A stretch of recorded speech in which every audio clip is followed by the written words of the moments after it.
बिस्मिल्लाहिर्रहमानिर्रहीम। बच्चों देखिए एक्सरसाइज 5.1 इसका अब हमने पहले दो पार्ट मैंने करवा दिए थे। तीसरा पार्ट है ए सी ओवर ए स्केयर एक्स स्केयर माइनस ए एक्स। अब आपने इसको भी लोएस्ट फॉर्म में कन्वर्ट करना है। तो देखेंगे ध्यान से कि क्वेश्चन होता कैसे है। इजीली आराम से समझिएगा, ध्यान से देखिएगा। अब देखें ए सी ओवर ए स्केयर एक्स स्केयर माइनस ए एक्स। अब ऊपर वाली रकम को देखें तो इसमें से कॉमन कोई चीज़ नहीं निकल रही। ठीक है, नज़र आ रहा होगा आपको।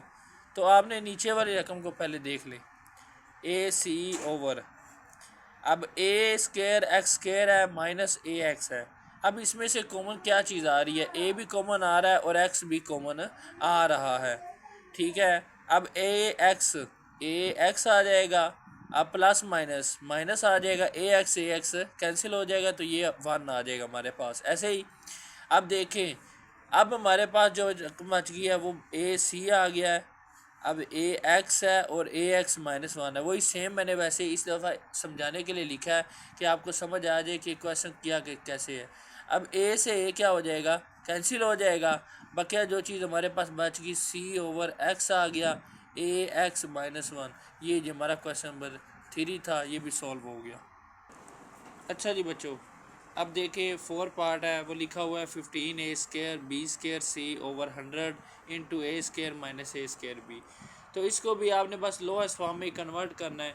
तो आप ध्यान से समझिएगा, मैं इधर सॉल्व करने जा रहा हूँ, ध्यान से देखिएगा। तो 15 ए स्केयर बी स्केयर सी ओवर 100 इंटू ए स्केयर माइनस ए स्केयर बी। ऊपर वाली रकम से तो कोई चीज़ भी कॉमन नहीं आ रही, लेकिन क्या है कि ये एक दूसरे से कैंसिल हो सकती है। लेकिन मैं इसको दोबारा एक दफ़ा लिखने जा रहा हूँ, आपको आसानी से कि समझ आ जाए आपको ये क्वेश्चन हो कैसे रहा है। तो ए का स्केयर माइनस ए स्केयर बी नज़र आ रहा होगा आपको। देखें, अब 5 का टेबल हम 15 तक पढ़ें तो 5 3 ज़ार 15 होता है और 5 2 ज़ार 10 और ये 0 आ गया। अब देखें तो 3 ए का स्केयर आ गया, बी का स्केयर सी आ गया, ओवर 20 आ गया।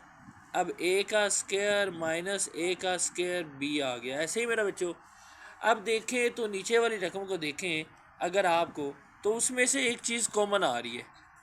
ये 3 ए का स्केयर बी स्केयर सी लिखा हुआ है, ओवर 20 है तो 20 आ गया। अब इसमें से कॉमन क्या चीज़ आ रही है? ए का स्केयर कॉमन आ रहा है। ठीक है, अब हमने कॉमन निकाले, अब क्या 1 बच जाएगा। प्लस माइनस माइनस होता है, ए का स्केयर से ए का स्केयर कट गया और ये बी आ गया हमारे पास। ऐसे ही अब देखें तो ए का स्केयर से ए का स्केयर क्या हो जाएगा? कैंसिल हो जाएगा। अब जो क्या बच गया हमारे पास? 3 बच गया, बी स्केयर सी बच गया, ओवर 20 बच गया और 1 माइनस बी बच गया। 21 माइनस बी नज़र आ रहा होगा आपको, ये देख ले ध्यान से। तो यही हमारा आंसर है आपको। ये आपका क्वेश्चन नंबर 4 ये भी सॉल्व हो गया।